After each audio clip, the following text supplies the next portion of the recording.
esta tremenda tragedia. Así que gracias por venir. Lo vamos a escuchar. Cuán crudo sea lo que usted tenga que decir, dígalo por favor, porque hay una pantalla en la prensa y nosotros necesitamos primero saber para después actuar.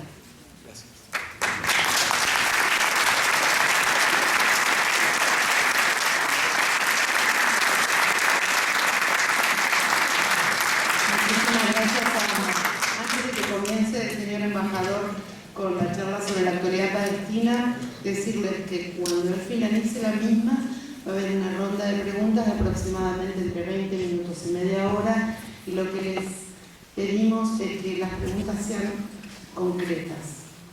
Muchísimas gracias. Buenas noches. Gracias por estar y gracias a la universidad, sus autoridades, a la cátedra, a la APDH y a todos aquellos que han hecho posible este encuentro, este agradable encuentro con ustedes. Me honra estar acá junto a hermanos y amigos, compañeros, y compartir algunas cosas de lo que ocurre en Palestina. Esto me lleva a mi infancia. Había una comedia en la televisión siria donde nos causaba mucha risa y nos parecía muy gracioso una frase que repetía el principal protagonista. Lógicamente en ese tiempo nos quedábamos en lo gracioso y decía: para entender lo que pasa en Italia hay que saber qué ocurre en Nicaragua. Lógicamente en mi infancia yo no sabía qué era Nicaragua y menos dónde se ubicaba. Y cuando uno crece encuentra que esta frase que resultaba graciosa es profundamente sabia. Y para entender qué ocurre en un sitio hay que entender qué ocurre en el resto del mundo. Porque, querrámoslo o no, vivimos en un mundo cada vez más interconectado y realmente lo que ocurre en un sitio afecta de una forma directa o indirecta al resto del mundo. Si hablamos de nuestra región, el Medio Oriente, para empezar, Medio Oriente con respecto a qué? Para la Argentina es lejano Oriente. Para China sería Occidente. El Medio Oriente sería Occidente de China. Entonces, empecemos con esto, que este es un concepto colonialista. Y lamentablemente, lo que gobierna nuestras vidas colectivas y personales es este colonialismo cultural. Yo apuesto que todos, sin excepción, por más que uno cree que tiene cultura y es anticolonialista, siempre pecamos en caer en algún concepto colonialista, algún vestigio del colonialismo cultural. Y el tema palestino es producto de este colonialismo cultural. Todo lo demás son derivados del colonialismo cultural. ¿Cómo es esto? Pues sabrán que a fines del siglo XIX el capitalismo entraba en su fase superior, el imperialismo. Y junto con este paso de una fase a otra, era necesario el cambio de los antiguos métodos de dominio colonial, que son sustituidos por los métodos del neocolonialismo. ¿Qué consiste? Todos lo sabemos, todos entendemos que esto existe, pero nunca nos detenemos lo suficientemente pausados para dimensionar el poder de este neocolonialismo. Dominio político, todo el mundo sabe que hay dominio político. dominio cultural, dominio económico también. Karl Marx definía a la política como economía concentrada, por lo tanto, el motor de la vida, tanto individual como colectiva y social e internacional, es la economía, los intereses y el dominio cultural, entre otros. Para poder hacer cualquier cosa hay que preparar la mente. Y cuando la mente esté preparada para aceptar una cosa, es muy fácil implementar. Entonces, con este paso de una fase a otra, surge un movimiento que sería un instrumento en esta batalla, que se llama el movimiento sionista. Yo sé que en la cultura occidental y producto del colonialismo cultural siempre se asocian ciertos conceptos unos con otros. Y esto en los últimos años se ha intensificado y se ha convertido en una campaña orquestada de hacer confundir intencionalmente los conceptos. Sionismo, semitismo, el ser hebreo, el ser israelí, el ser judío, el ser israelita y no sé cuántas cosas más. Y si nos detenemos en cada concepto, vamos a descubrir que una cosa no tiene que ver con la otra. Otra falacia que prima en la cultura occidental es que el pueblo judío retorna a la tierra prometida y esto se concreta en lo que se llama Estado de Israel. Nada más falaz que esto. Pues sabrán, como Patagonia, que cuando se funda el movimiento sionista y hasta el 5º congreso del mismo, se barajaban 3 alternativas para la creación del Estado de Israel. Y una de las alternativas era aquí, en la Patagonia.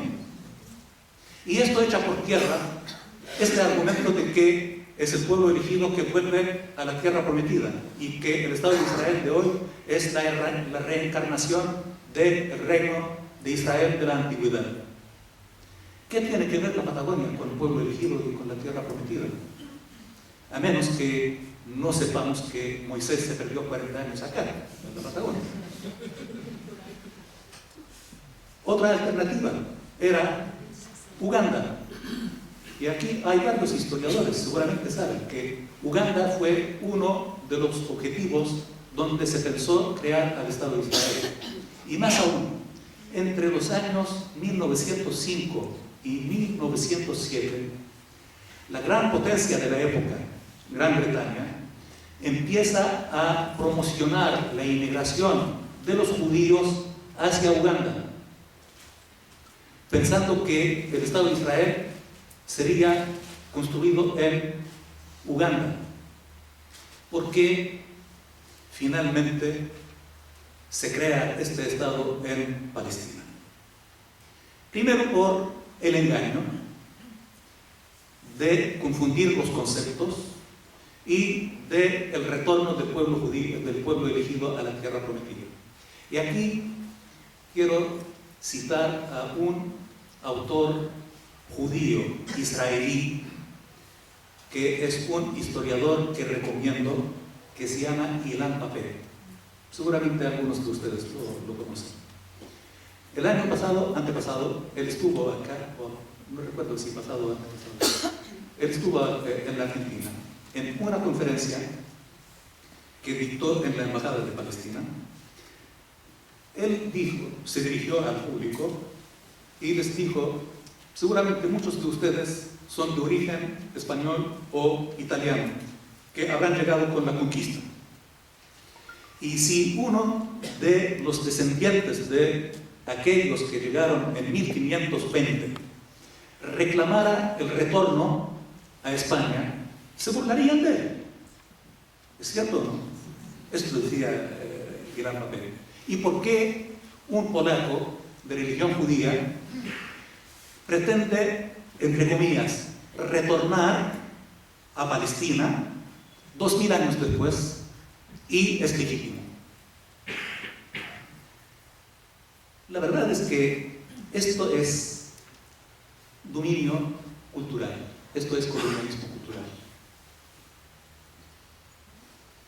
El objetivo de la creación del Estado de Israel en el Medio Oriente, volvemos al motor alrededor del cual gira nuestro mundo, economía y intereses. Sabrán que Palestina tiene una ubicación geográfica privilegiada, porque literalmente es el eslabón que comunica los tres continentes del mundo antiguo: Europa, Asia y África. Literalmente es el eslabón. Y desde la antigüedad, cada potencia, para garantizar el paso de sus tropas comerciales de sus tropas militares y de sus caravanas comerciales, ocupaban Palestina. Y esta ubicación, lamentablemente, miles de años después, no hemos podido cambiar la ubicación de Palestina, sigue estando ahí. Y sigue teniendo la misma importancia, tal vez aumentada ahora, con el petróleo, que es la principal fuente de energía del mundo, y con la inauguración del canal del Suez, que es la principal vía de transporte comercial del planeta. Basta mencionar que por el canal del Suez pasa el 62% del total del petróleo del mundo y 34% del total del comercio mundial. Entonces, volviendo a la doctrina de las antiguas potencias de dominar la región para garantizar el paso de sus tropas y de sus caravanas comerciales, esto se revive con la creación del Estado de Israel, que es el garante de las grandes potencias. Entonces, el sionismo es un instrumento que fue creado en aquel momento y fue creado precisamente por las grandes potencias, porque es importante tener presente que en aquel tiempo había un debate al interior de las comunidades judías europeas principalmente entre dos corrientes, y curiosamente una corriente mayoritaria abogaba por la integración en las sociedades donde vivían, y una minoría pequeña abogaba por el aislamiento, vivir en guetos, al margen de las sociedades donde vivían. Por arte de magia y en un tiempo récord se vuelven los roles y las mayorías, y la minoría se convierte en mayoría y viceversa. Esto es o fue un arduo trabajo de las grandes potencias al interior de las comunidades judías. Por eso, recuerden bien lo que voy a decir. Para nosotros, el problema, o entre comillas, el conflicto, ¿por qué digo entre comillas? Porque es otro concepto del colonialismo cultural. ¿Qué conflicto hay en Palestina? No es un conflicto es entre dos partes iguales. En Palestina lo que hay es colonialismo, es ocupación de una potencia que reprime a un pueblo indefenso. Entonces, la esencia de este conflicto es esto, la ocupación.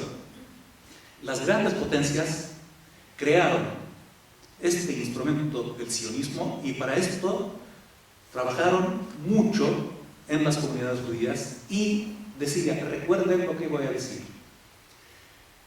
nosotros no tenemos absolutamente ningún problema, ni con judíos, ni con judaísmo, absolutamente. Y más aún, para nosotros, este llamado conflicto tiene dos víctimas. Por un lado, los palestinos, que sufrimos la ocupación y la represión, y la otra víctima, que les puede parecer raro, son el judaísmo y los judíos, porque ellos están siendo utilizados como instrumento en este proyecto colonialista en una región tan lejana que es el Medio Oriente. Y por eso nosotros tenemos la conciencia y la voluntad de trabajar codo a codo con los hermanos judíos en contra de este proyecto colonialista que difama al judío y al judaísmo. Por eso, reitero, ellos son nuestros hermanos en la lucha, y de hecho tenemos muchos compañeros de lucha que son judíos, que no aceptan las políticas del Estado de Israel y que tienen la conciencia de esta utilización del imperialismo del Estado de Israel.